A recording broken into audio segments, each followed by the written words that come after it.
Let's take you back now to the National Theatre. It's day 2 of the Health and Wellness Trade Show. The problem of infertility has been there long before any of us were born. If you go back to the Bible, it's right there. And at the beginning of the creation of the world, our good Lord commanded us to multiply. You can only multiply if you're fertile. If you're infertile, you can't multiply. And we saw problems of Sarah in the Bible with infertility and so many more. Over the years, lots of development have taken place in this field. And fortunately, they are not just outside with a white man, but it's right down here. As we go on with the discussion, many things will be unfolded, and we will pass on as much information to the public as possible. We are going to keep it at low level as possible. It is not a lecture to come and use any big words, but we'll try to come down to the basics so that anybody listening can have an idea of what infertility is and what should be done and what is possible. I would not bore you, but I'll pass on to my program managers to continue. Thank you very much for receiving us. I think we can do it better for him. So thank you very much, Dr. Hiaji, the president of the Fertility Society of Ghana and the medical director of Lister Hospital. Now, we live in a society where an individual's fertility is of more concern to the public than to the individual themselves. Imagine a young couple who've been married for 3 months being told that they are infertile simply because, according to the womb watchers in society, I'm sure you know the womb watchers in society. Yes, according to the womb watchers in society, if after 2 months of trying to have a child, you're not successful, then it's a major sign of infertility.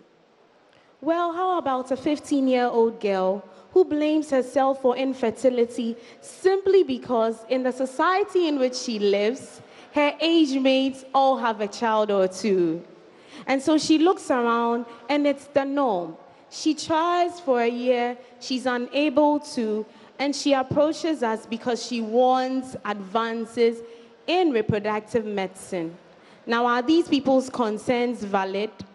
Perhaps what we are more comfortable with is the older generation, a couple who are much older, who've tried everything in their words and have not been successful.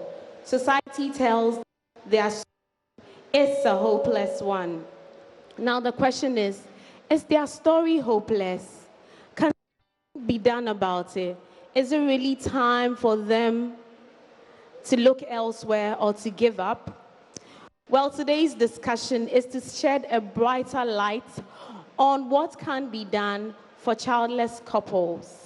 We are going to discuss redefining the frontiers of fertility through advanced reproduction. And we are lucky to have an excellent moderator and excellent panelist to have this discussion with us. So with a round of applause, please permit me to welcome our moderator, Dr. Joyce Adukla, who is a health advocate and is very passionate about health education. Let's welcome our moderator with a round of applause. But before she comes, you can also join us live on all our social media platforms with the hashtag JoyBusiness, JoyBusiness HWTS, and all your questions will be answered as well. Please let's welcome our moderator. Thank you very much, Dr. Tete. This is a very, very important topic and very sensitive as well. And as a medical doctor and then a health advocate, I'm very passionate about this.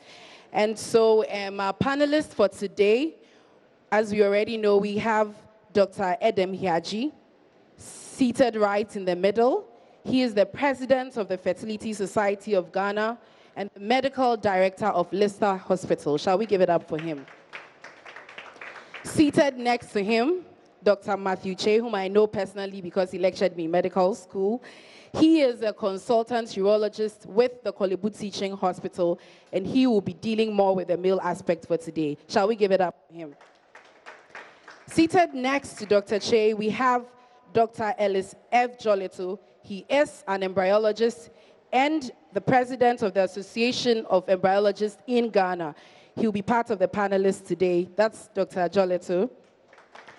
And then last but not least, we have Nana Yao Osei, a fertility counselor. He will be dealing with the psychological aspect. He's seated right next to me. Shall we give it up for Dr. Nana Yao Osei? Panelists, you're welcome to today's session. So, redefining the frontiers of fertility through assisted reproduction, a brighter outlook for childless couples. All this is skewed towards infertility.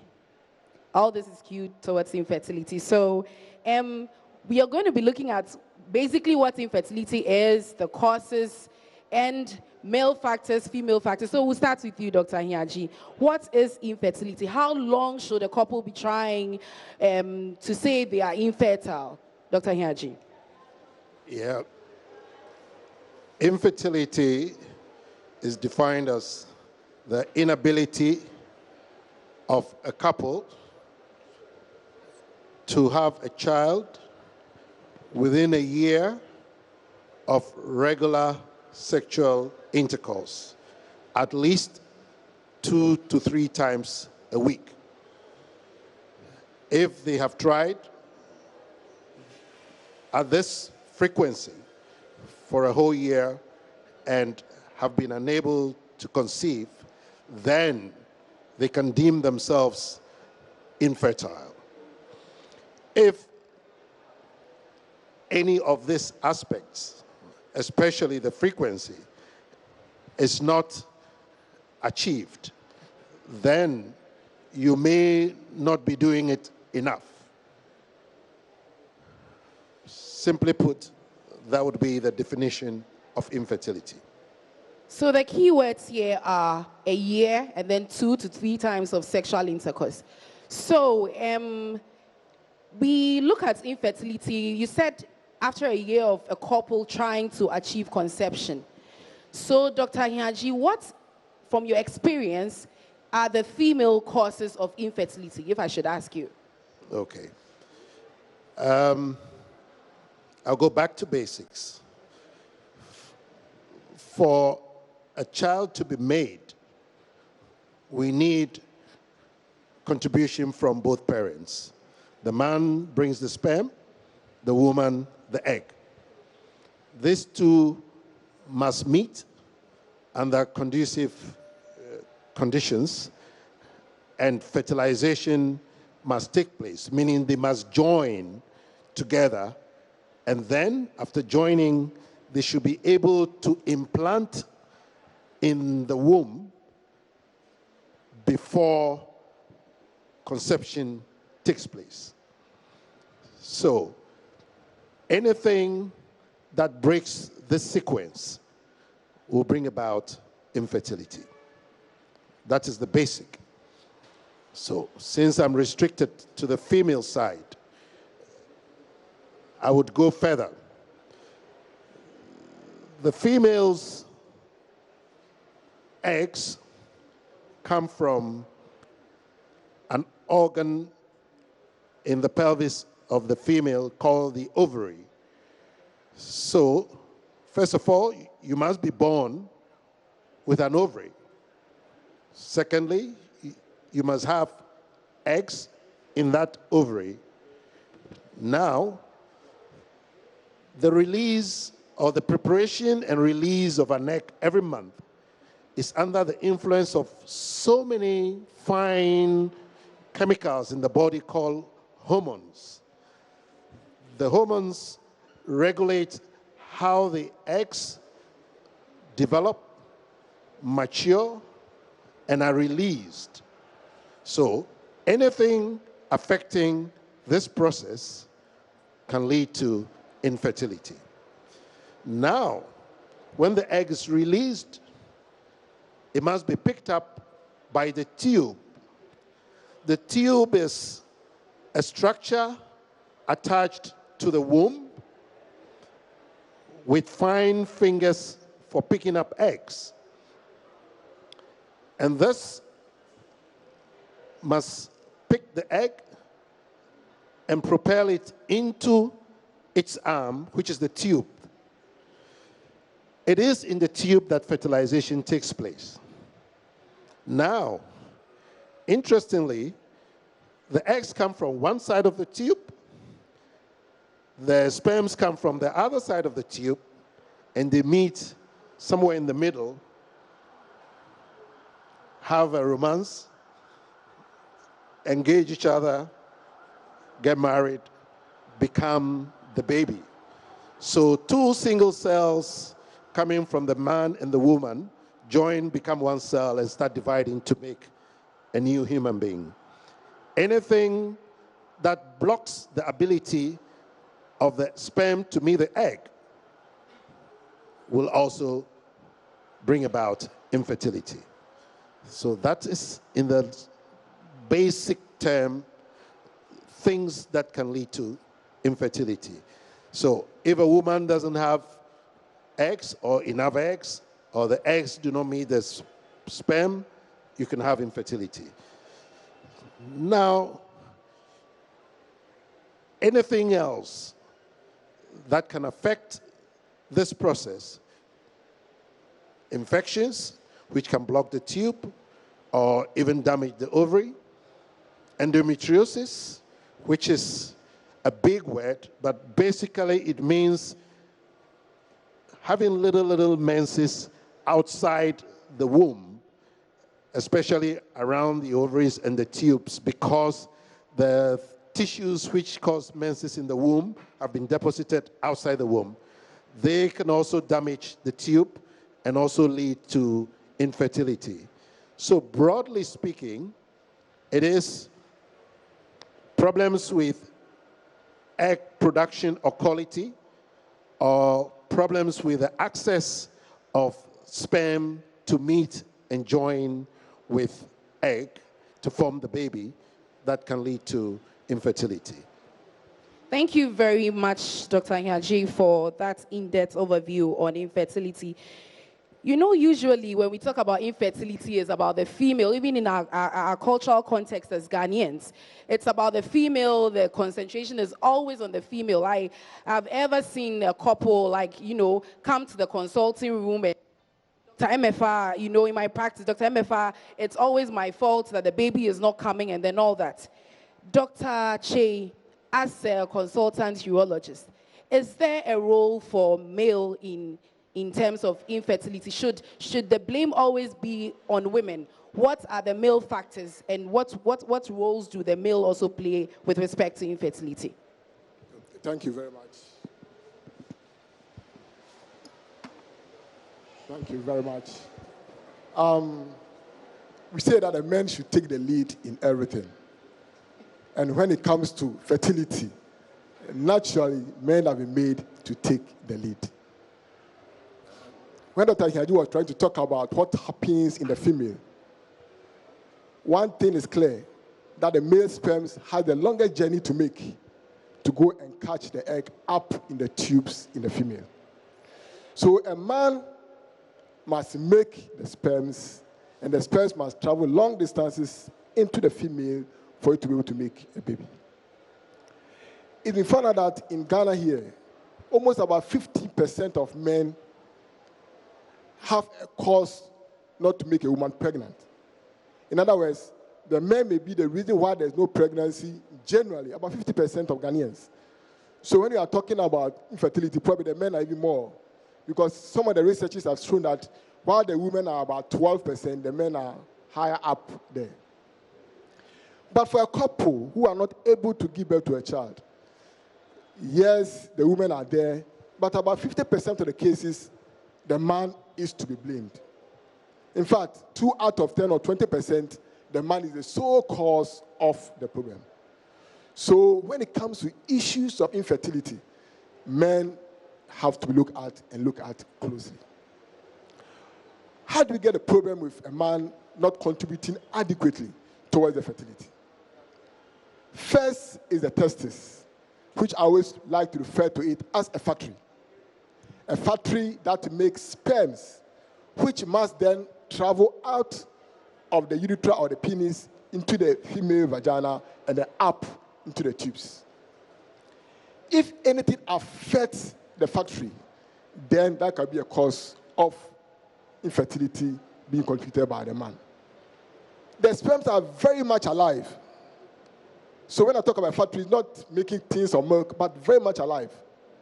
They respond to heat. They respond to stress. They respond to anything that happens to the man. So any man under any particular stress can have infertility because the sperms are also exhibiting those kind of stress. The initial part is making the sperms. And as Dr. Hiaji mentioned, concerning the females, the hormones are important. And in males, is the testosterone. Anything that makes the testosterone low can affect the factory to be able to manufacture the sperms and finally get the sperms to be able to move. The next important thing is when the sperms have been made, they must be energized to make their way up into the woman. Anything that causes lack of energy for the sperms will lead to infertility. We need what we call the seminal vesicles to produce some chemicals to support it. We need the prostate to produce chemicals to support it. And we need the testis area or the scrotal area to be cold to allow the sperms to move. So if, for instance, an infection, gonorrhea or any other infection, affect the seminal vesicles or affect the prostate, or they call prostatitis, that can affect fertility. If these infections end up blocking the tubes that the sperms must pass through to get to the woman, that can also cause infertility. We talk about temperature being important for the sperms. It needs to be cold. In fact, that is why God has pulled the scrotum out of the body, because the normal temperature of the body outside 26, 25, 23 is good. The body temperature of 37 is too hot for the sperms. So if by adventure anything causes the scrotum to be more warm than expected, then it will cause the sperms not to function very well. One of the most important causes is some veins in the scrotum that become weak, what they call varicoses, and virtually transmit almost the whole body temperature into the scrotum, and that can be an issue. Anecdotally, we know that people wear a lot of boxer shorts, people who work in hot environments. This can all contribute towards infertility. So these are the issues. Probably the last thing I'll talk about before we go on is the ability to deposit the sperms in the woman. So anything that affects erections, curvature of the penis being too small, or being abnormal in one way or the other, can also be an issue that will lead to infertility, the male contributing. So you can see that there are a lot of issues about the male that can be a reason why a couple or a family may not have a child. And we need to pay attention to that as well. Thank you. Thank you very much, Dr. Che, for debunking myths about infertility being skewed to just females.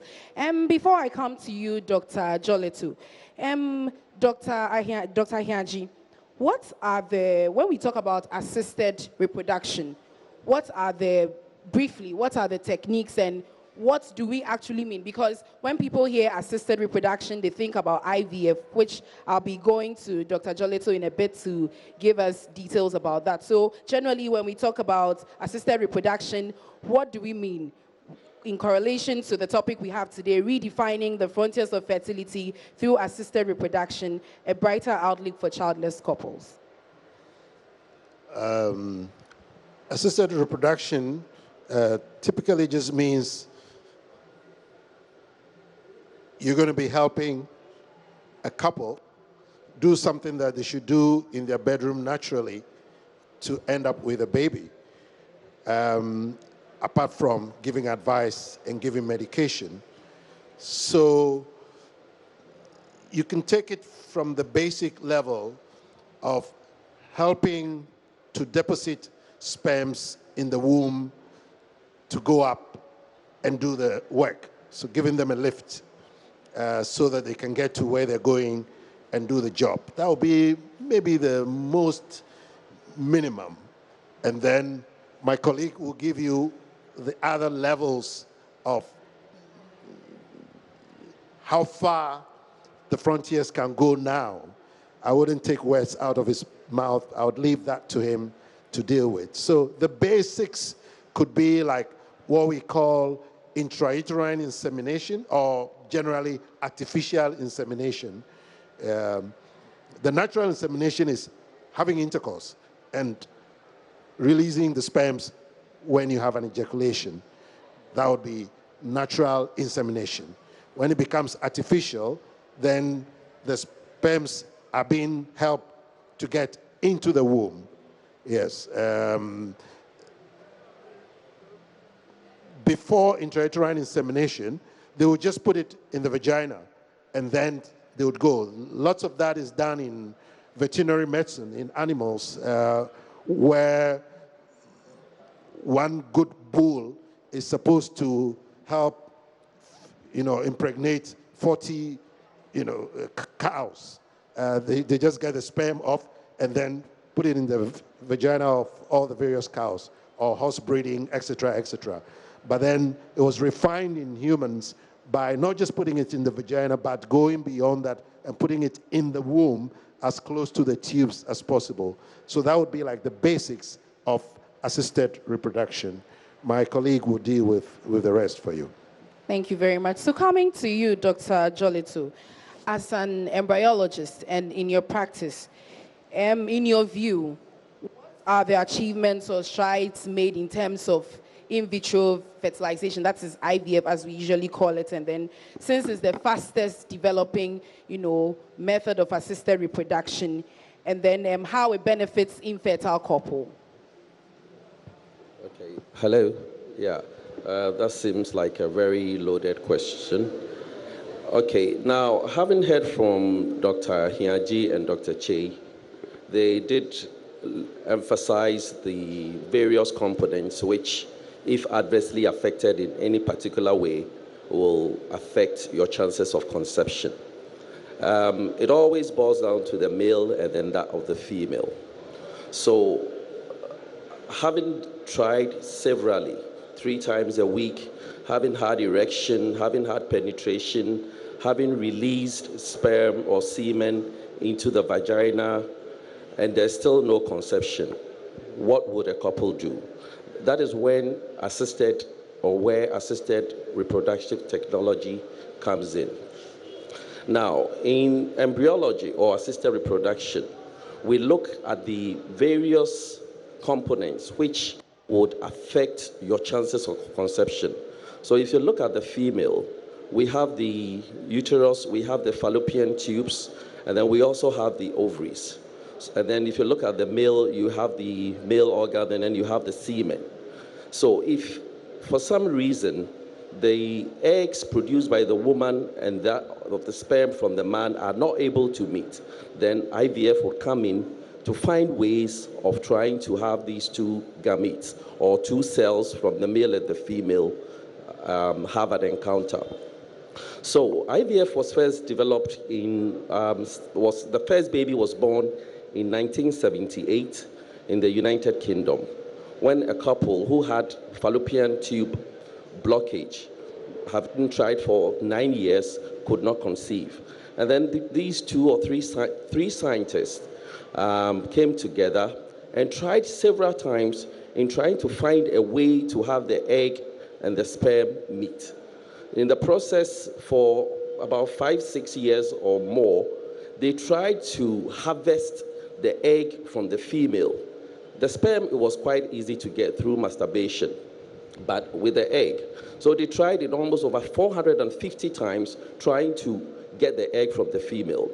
Now, the few successes they had was trying to fertilize these eggs or egg, because those times there were no drugs which were going to stimulate the ovaries to produce multiple eggs. So then they tried single eggs and attempted several fertilization and then several embryo transfers for several years, until one of them succeeded in the birth of the first IVF baby in 1978. From then on, this process has seen several strides. Now, what they did in their laboratory was to create an environment which is similar to the uterine conditions of the female reproductive tube. And then they created this in the lab in the form of a temperature and a pH system. And then they retrieved the woman's egg, collected the sperm from the man, and then put these two cells together in a laboratory, left them overnight. The next morning, they saw that these cells were dividing. So it divided into two cells. First, there was fertilization, because a single sperm had entered that of this egg. Then it went on to divide into a 2-cell, 4-cell, 8, 16. And then at about 4-cell, which was on the second day, they decided to put this back into the woman's uterus through the vagina. And this is what became the first test tube baby. So in embryology and assisted conception, or IVF, all that it tries to do is to find a way for the egg and the sperm to meet if the condition is tubal blockages. I'm sure later Dr. Hiaji will highlight all the other forms. But the reason why IVF was developed was to overcome tubal challenges for women whose tubes were blocked. Now, several years on, 40 years on, next month will be 41 years, several strides have been made. Now, having worked on these women, it became so generalized that globally, everyone started working on women with fallopian tube blockages, retrieving eggs. This was also advanced in various forms, where now drugs could be administered and then multiple eggs would be collected. In general, a woman will produce just a single egg at ovulation, even though a lot of them will start development. So in IVF, what they try to do is to harness all these developing follicles or eggs and then collect them so that you could increase the chances of having an egg being fertilized by the millions of sperm being produced by the male.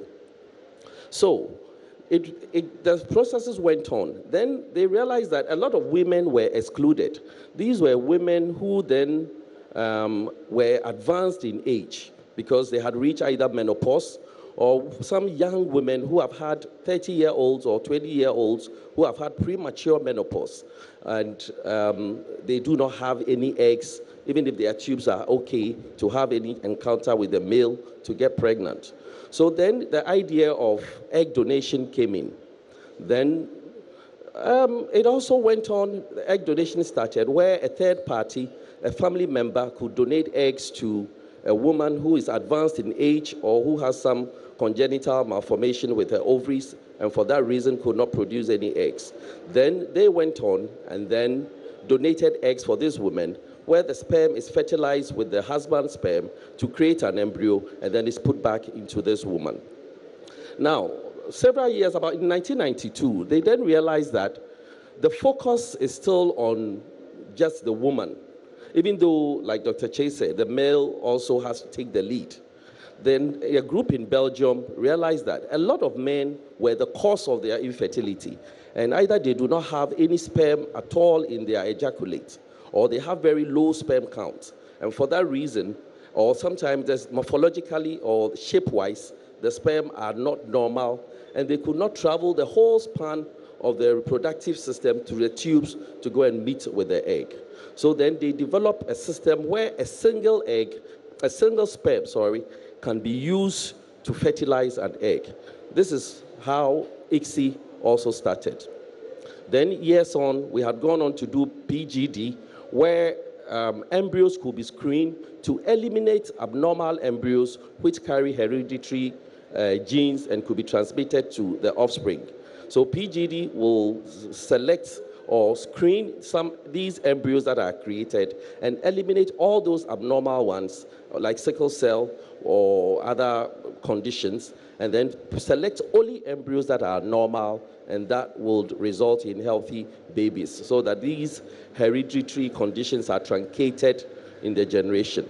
And then also went on to talk about surrogacy, where women who do not have womb or uterus for some reason, or for some reason recurrent miscarriages, they have had several miscarriages and now do not wish to carry anymore, to the detriment of their health. So then they would also use a third party or a host surrogate to carry a pregnancy for them.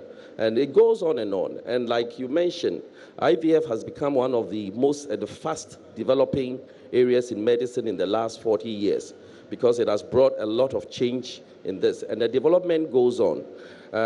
Currently, we are culturing embryos for 5 days, unlike the initial period when embryos were being cultured for just 2 days. And now, for 5 days, a lot of the bad embryos eliminate themselves before we get to day 5, and these could be transferred. And this has really transformed the success rate or the live birth rates of IVF procedures. Thank you so much, Dr. Jolito. Indeed, the outlook for couples is very bright. Looking at the societal pressures, I mean, there's so much pressure on couples, contrary to what society thinks that after getting married or if you want to achieve conception 2 to 3 months, a couple is not achieving pregnancy and that is termed infertility. We've been told today is at least a year.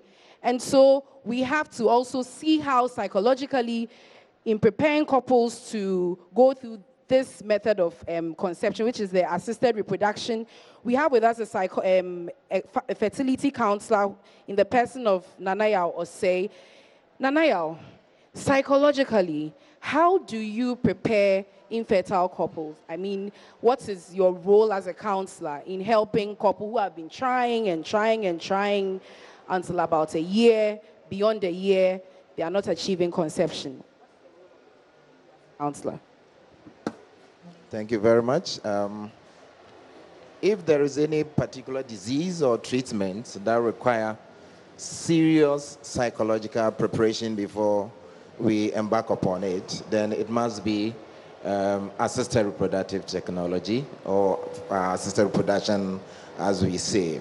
Now, already when couples are confronted with infertility, there is high stigma associated with that. As to whether that is real or perceived one is something that we can discuss, another day. But generally speaking, we say that couples go through a lot of stigma when they are confronted with infertility. And a number of studies have shown that they are indeed, or they go through psychological issues like stress, anxiety, and sometimes a higher form of depression. And these can be managed through counseling or psychological support. So before couples even decide to embark on their infertility journey to see how they can correct it with assisted reproduction, we help them manage their level of anxiety, their level of stress, and then also depression and other forms of psychological issues they go through. Now, coming down to the treatment itself, you can see that right from the beginning to the end, and even beyond it, it is important that couples go through counseling before they embark upon it.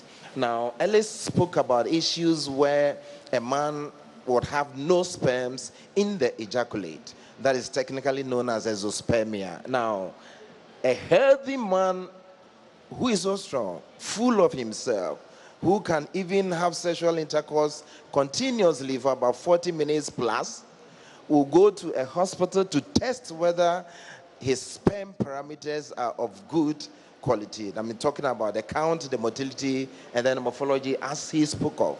And then this man will come out of the semen analysis and be told that you do not have any sperms in your ejaculate. What do you think this man will go through psychologically if such a man is not prepared to receive this news? A woman so strong, very healthy, will go to a hospital to test for the quality of her eggs, and she is told that your eggs cannot fertilize, or your eggs cannot make you have a baby unless you resort to the use of a donor's egg to enable you have a child. What do you think this woman, and how do you think this woman will be able to take such a news? It requires psychological preparation. Sometimes women can be told that you do not have a womb at all, or your womb cannot carry a pregnancy to term. And the only chance by which you can have a baby to yourself is to allow a third party to carry the pregnancy for yourself. I remember one day a woman came to my office. In fact, two women, they came to my office, and after taking them through, they brought their tests and realized, yes, indeed, they require surrogacy before they could have a child. That means to let somebody carry the pregnancies for them before they could have a child. Now, I took them through about 2 hours of counseling, trying to prepare them for it and all that. After all these, one of the women stood up, a Fanti, and she looked at me straight in the face and said, Nana, was the inyim or say, no honede, mawohianye de, adenobo wenyim. It means that all they want to see is that you are pregnant. So having even taken these women through this psychological preparation, they still wanted to be pregnant by themselves. So you can see that right from the beginning, even to the point where you decide to do any of the treatment, you require psychological preparation. Now, even how some of the examinations are conducted, for instance, semen analysis. If a man goes to the hospital in an effort or to go and do semen analysis, first of all, how is it done? And I have had a lot of men who come to me and they tell me that they've been in the room for several minutes and they do not know how it's done. Now, should it be through should it be through masturbation, where a lot of people have issues with? Or should it be through direct sex with your partner? Or should the sperms be taken surgically? Now, these are issues that need psychological preparation, because you need to ensure that the man is really prepared to go through all that. So you see that before even the news is relayed to such a man, you need to prepare the man to even go and do the test in the first place. Now, having done all these and deciding to go through assisted reproduction, whether it is IUI, the artificial insemination one, IVF, or the advanced one, which is the ICSI, how is it done in the first place? Now, women mostly will go through injections for a number of days, particularly for about 14 days, 12 days, sometimes if it is IUI, maybe 3 or so days, and all that. So they are going to go through series of injection, a lot of processes that will lead to the taking out of the eggs, and then also fertilizing it with the partner's sperm, and then see whether it will grow to up to day 5 that Ellie spoke about before the transfer is made. So for such a woman who decides to go through IVF processes, not having been prepared to go through this, you realize at a point in time, the woman will be found wanting, because after taking injections continuously for about 3 or 4 days, they realize that such a woman is down psychologically. Now, having gone through the treatment itself, you've had the fertilization, you've succeeded in getting a transfer of an embryo, you are waiting for the news. Between the transfer of the embryo and the day a woman will test for pregnancy, that a lot of research has come out to say that there's a lot of high anxiety in this period. And for such women, it is important that we take them through psychological preparation. I can go on and on, but let me end with relaying the news to the women or to the couple, let me put it that way, when they test for pregnancy on day 14 or so after the embryo transfer. You can see that, IVF is not 100% successful. Globally, the success rate is pegged at 33%. All right? So it means that you can have 10 women receiving embryo transfer, and only 3 of them will get pregnant at every point, at every IVF cycle. Now, the success rate can go high. In fact, Ghana, we're doing very well. Across the centers, all the fertility centers record higher success rates, particularly also because of some of the things that we do wrongly. Now, we do wrongly in the sense that in Europe, America, and elsewhere, you do not transfer more than 2 embryos. But over here, some of the centers will transfer 3, 4 embryos. I mean, they come with their own issues. That enable our success rates sometimes to go up higher than what is reported internationally. So, I mean, having gone through all these, and a woman or couple are before you, you are going to tell them whether they were successful with assisted reproduction or not. That is a big issue that also requires psychological preparation. And even beyond that, when they are not successful after, the assisted reproduction, what else? They need psychological preparation. So, viewers and audience, you've been listening to Nanaya Osei, a fertility counselor. Before we come to the success rates and then the failure rates, Dr. Hiaji, listeners, viewers would want to know, assisted reproduction, how invasive is assisted reproduction? Okay.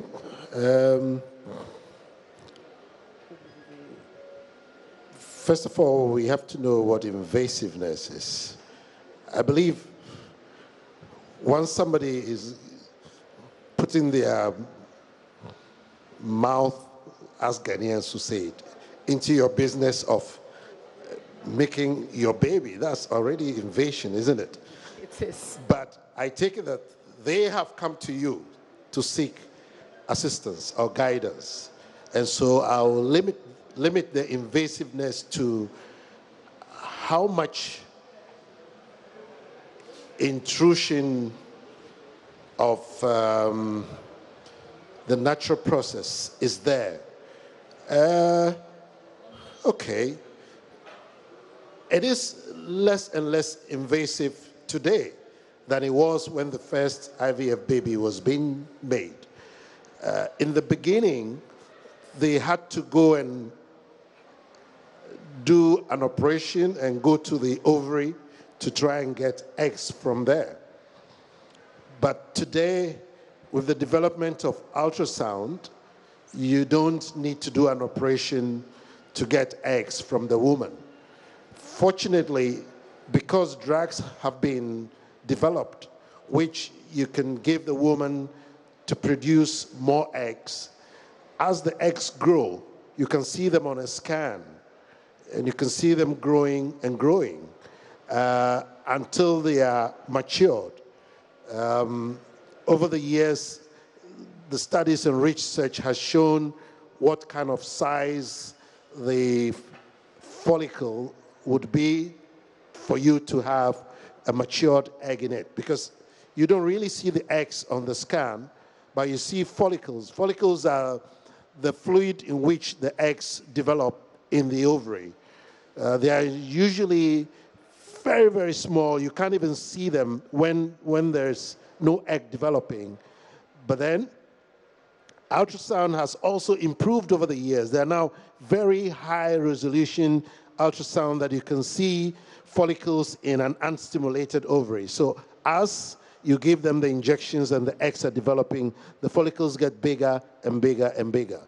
Then you now do a scan. Typically, it's easier to see with a scan through the female pelvis, that is the vagina, because the probe, which is the part of the scan that goes to the body, can go very close to the ovaries, so you can see the follicles very clearly. Another thing they've done is to make it safe for you to collect the eggs, because we collect the eggs with needles. These are needles, they're a little longer than the needles you use for injection, long enough to come from the outside into the ovary. So they structured it such that there is a needle guide, which is a small instrument you clip onto the probe, and then they have synchronized this needle guide to the ultrasound screen. So whatever you see on the ultrasound screen, on the needle guide, there's a track on that you can switch on, and it will align the follicle to your probe. So the needle passes through the guide and goes straight into the follicle whilst you are looking on the screen. And then you just suck the fluid out through a tube. It goes into a test tube. That is actually where the connotation of test tube baby comes from. Interestingly, is the fluid that goes into the test tube, which contains just the eggs. But the fertilization itself is done in little dishes. So when the fluid is collected into the tube, you hand it over to Dr. Ellis Fletcher-Jolito, who will then go through the fluid and pick up the eggs. Normally, when you stimulate a woman, he did mention that only one egg will develop naturally. It is true. Usually, a woman, in fact, let me go even further back. Every baby girl that is born today is already born with all the eggs it's going to need in its lifetime. Normally, to be about 2 million eggs. But in the early stages, there is a very fast elimination. By the time you are having your first menses, which is the ages of 10 to 14, 15, we've seen the age of first menses declining because children are much healthier these days. They don't fall ill like we did in the older days, and there are less challenges. So at that stage of your first menses, you have approximately about 200,000 eggs. Every month, few of them are available.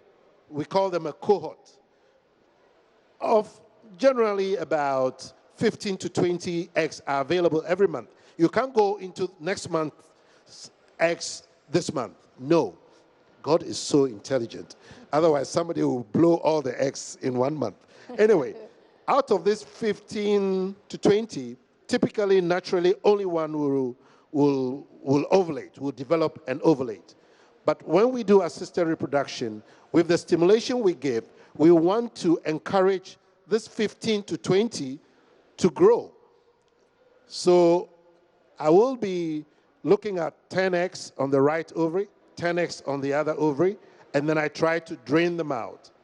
There's also a natural occupancy of about 70 to 80%, meaning if you go into 20 follicles, you don't necessarily get 20 eggs. Sometimes you do. Sometimes you get even very few, depending upon various factors. But if you get these eggs, then you give them to Ellis to then fertilize. So the invasion here, if I'm coming directly to your question, is the process of using needles to get into the ovary to retrieve these eggs. So it's not bad. You can do it in 3 ways. You can either give local anesthesia around the cervix and into the part of the vagina that the needle will pass so that the woman doesn't feel much pain when you do that. You can also give sedation, which is just an injection, a strong injection into the vein, which will sedate her briefly, so she's asleep, but not deeply asleep, and you can comfortably retrieve these eggs without undue pain. Or you can give general anesthesia, where she feels nothing at all, and collect these eggs. Therefore, these are the methods, and they vary according to your training, according to the center, according to availability, according to whatever is required. On the male side, the invasiveness comes in when you want Dr. Chi to look for sperms for you. Yeah. He will tell you about how he does that. We'll be coming shortly to Dr. Jolito to give an add-on to what Dr. Hiaji rightly said. You know, in this society that we find ourselves, the woman is always the first to take a step when it comes to issues relating infertility. So, Dr. Che, how do you help the men in terms of drugs? Does it get to a stage where some may even require surgery? You're a surgeon, a urology surgeon. So does it get to a point where it's so bad that after the man has accepted that, you know, he has a role to play in infertility, where do you come in with the drugs and, you know, surgery? Thank you very much. So our first move is to find out whether there are sperms or there are no sperms. So the semen analysis is the first point of call. Of course, that is relatively easy. Despite the challenges that psychologists stated. So by masturbation, we prefer that, and so we can collect the sperms, and then the sperms will be analyzed. We are looking at what we call the volume, the quantities. We are looking at the counts. We are looking at whether they are really good looking or they've got big hairs or no tails. We look at all those things. And then we also look at the ability to move, because it is a race, the ability to move. So when we look at them, first, are there sperms or no sperms? If there are sperms, but their quantity is low, their ability to move is low, they don't look too healthy, then we try to understand why they are so. So from our history and discussions, from the examinations, from a few laboratory tests, sometimes hormone tests and other things, we can say that it's because of an infection, it's because of radiation, it's because of work, it's because of smoking, alcohol, coffee. We're able to identify what the problem is. And once we modify those issues, then you realize that the sperm counts start going up. If they are not doing too well, there are medications we can give to speed up the process. Sometimes it could even be because the person is not eating too well. A balanced diet is important. We always tell people that the sperms to the body is a luxury. If you don't eat well, if you are not exercising, it doesn't think about sperms. It will get you moving, to get you doing all the things, but it forgets about the sperms. So the nutrition and the diet is important. And we are able to manage and get things up. But if we do the sperm analysis and there are no sperms, what you call azoospermia, then we have the big challenge. The big challenge is that, why is that the ejaculate do not have sperms? Most of the time, a first test may say there are no sperms, but we want to be double sure. So we do a second or even a third one. If all of these reports that there are no sperms, then it is a big challenge. So then we go one step further and ask ourselves, is the testis as a factory producing the sperms and the sperms are not being cutted out? Or the testis as a factory is not working at all? In other words, the factory has been shut down. So then the invasion comes in. We do what we call testicular biopsy. We do it under local anesthesia, give a few injections so you don't feel pain, and pick some of the testis tissue to the lab for the pathologist to look at it or for the embryologist to look at it and tell us whether the factory is working or not. If we find sperms in the testis, then we refer to it as an obstruction is the cause of it. And with modern advances, sometimes the embryologist can actually store some of the sperms for you, and then we can go to the next step, which is assisted fertilization. But if we do the biopsy and there are no sperms, then we say that the factory is shut down completely, and then we need to find out why. Now, if we do the biopsy and they say that there's sperms, but they are not coming out, we can try and find out why they are not coming out. We can do a few x-rays, some ultrasound, and other imaging studies to find out the point of blockage. And sometimes we may do surgeries to try and open up the blockage so that the sperms will then be flow naturally. But research has shown that if there's blockage, probably taking the sperms and going through the process of IVF, you are likely to succeed than opening up the blockage. Because if you open up the blockage, our success rate is sometimes 2%, sometimes 5%. Whilst if you do the assisted fertilization, you may get about 30%. So we still encourage people to do that. The advantage of this biopsy is that at least you can know that your own sperms could be used for this procedure. But of course, if you are averse to the assisted fertilization, then we can go ahead and open up the tubes for you and then get the sperm to come back. So our level of invasion is getting the sperms out by masturbation and of course doing a testicular biopsy. Sometimes, even after the biopsy, we realize that the sperm quantity is very low. Then we have to go another step further, sometimes using microscopes and other things, then to take a chunk of the testis and try to retrieve as much sperms as possible. And sometimes by the time we are done, virtually even the whole testis may be gone because you have to keep looking and digging and digging and digging. Then that can be very, very much invasive. But that is how we partner with Dr. Hiadi and his team and the psychologists and everybody else to try and at least retrieve some sperms for the couple. Interesting discussion here, redefining the frontiers of fertility through assisted reproduction, a brighter outlook for childless couples. My name once again is Dr. Joyce MFA Adukla, and I have with me Dr. Hiaji, the CEO of Lister Hospital, Dr. Che, a consultant urologist, Dr. Ellis Joleto, an embryologist, and Nanaya Osei, a fertility counselor. Before we move on, Dr. Joleto, in terms of selection, I mean, where do you start from and where do you end? Is it that you look at the sperm and the egg, put them together and say, okay, this is what I want, this is what or is there a criteria? Is it according to the couple's specification? Okay, thank you.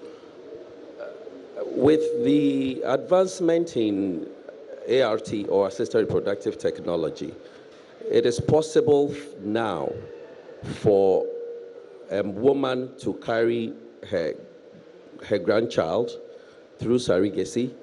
It is possible for a woman who has had menopause for several years to have a child. And it is possible for twins to be born several years apart through vitrification.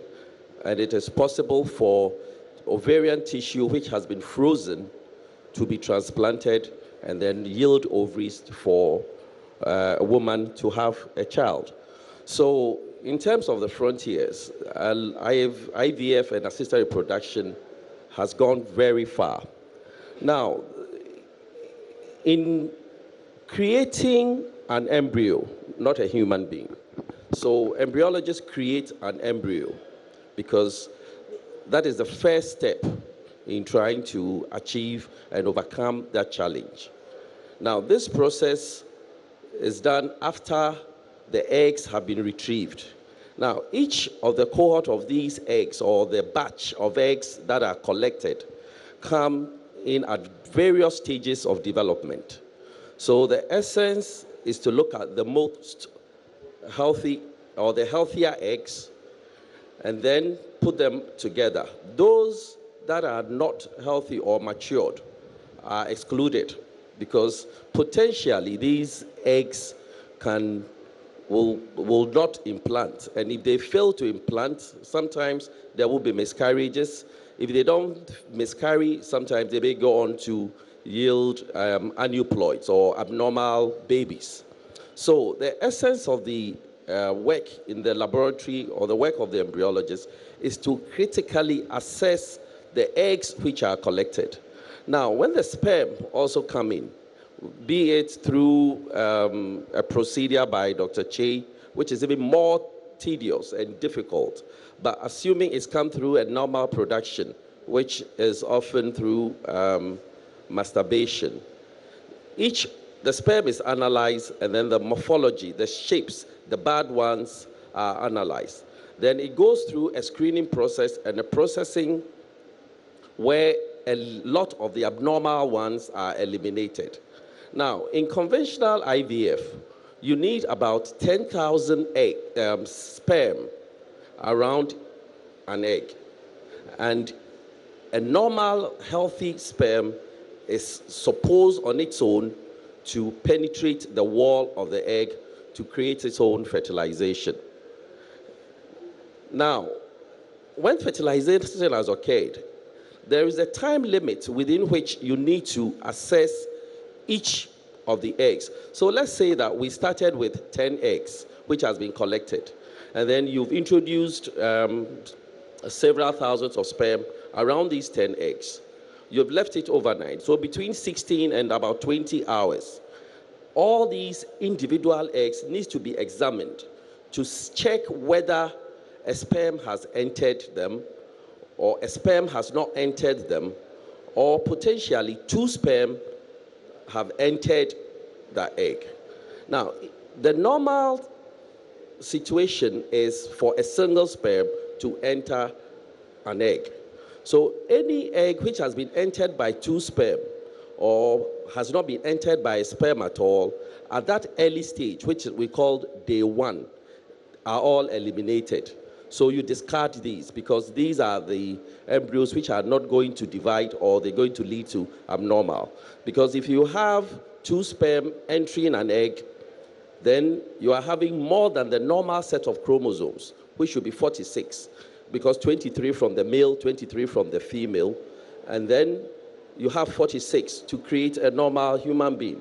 Abnormal human being will be created from 69. And usually, if you miss the time of your examination, these two sperm embryo are going to develop just like the normal ones. And once you miss that point, it is difficult to able to eliminate them. So it is very crucial, timing. Now, after that, these embryos will develop into 2-cell, then 4-cell, 8-cell. Now, at every stage, you need to assess them and then write their morphological shape and their grading.